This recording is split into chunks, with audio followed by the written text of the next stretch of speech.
So I'm bent out of shape, as you can see.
The thing is, like, I feel like what we're doing is not really straight ahead stand up, and so that's why it's cool to have a whole evening to do something, because it's not just jokes. Like, it's stories and songs and letters, and there's some there's funny stuff there, but it's really about this whole like experience, and so it's a little bit more than just a traditional stand up show, and that's actually why we wanted to do it in a venue that wasn't a traditional comedy venue.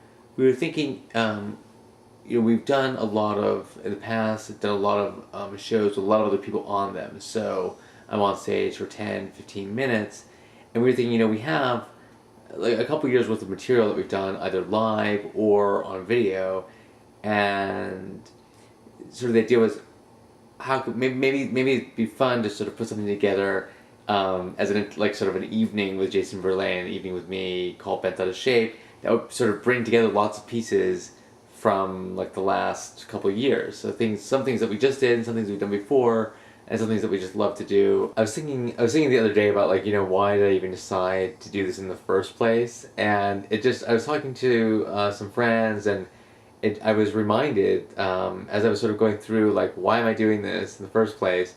That basically from this young age, I was very shy actually as a young kid. I was very, like, terribly shy. I actually, like, had, like, no friends. But when cameras came on, it was sort of brought to life. And so it was kind of this interesting juxtaposition of, like, being a shy person, but cameras are on, and then, like, there's this other person that comes out. And so I sort of explored that a little bit more when I was a teenager, doing public access TV shows. Actually, the hotel we were staying at, this is a good one. It was a hotel slash gas station slash like grocery hotel slash anything else you could possibly need. Yeah, it was quality. But anyways, these early experiences of like sort of performing on like the family home video at Disney World, and then doing public access TV sort of got me really interested in performing and entertaining people. And for a while, in my early 20s, I didn't really sort of take action on that. I had a lot of ideas, and I have dozens of notebooks that are filled with ideas of things I was writing at the time.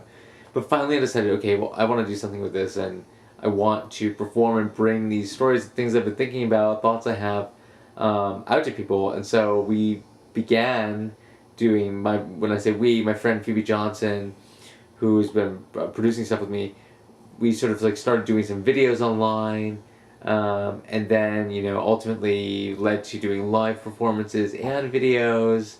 And the videos, they're like all over the place in the sense that some of them are songs, some of them are, I think, more like stand-up comedy, and others are like news commentary. They faked the whole thing, publicity stunt.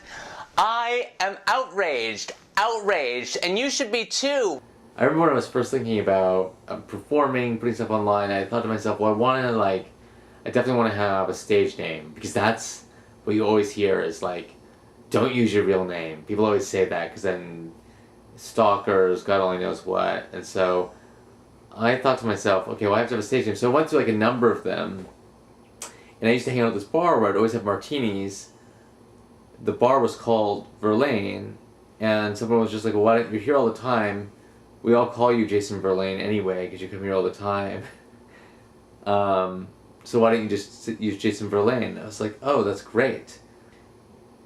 so the name is fine, sounds good, and I thought, okay, I gotta have a certain look that I want, and I like sort of like having my hair a little messy because I just feel like it sort of suggests what's happening like in my brain. On the subject of what I wear on stage, I always wear black and white, always black and white, and it's great because it's a uniform, it's consistent, people recognize it, but also it's easy for me, and it's also not something that immediately says something, which is interesting to me.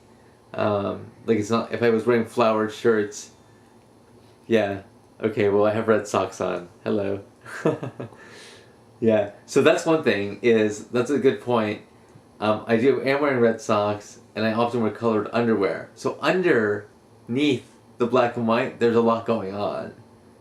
But you have to dig beneath the layer, which is a lesson for everybody, really, in life.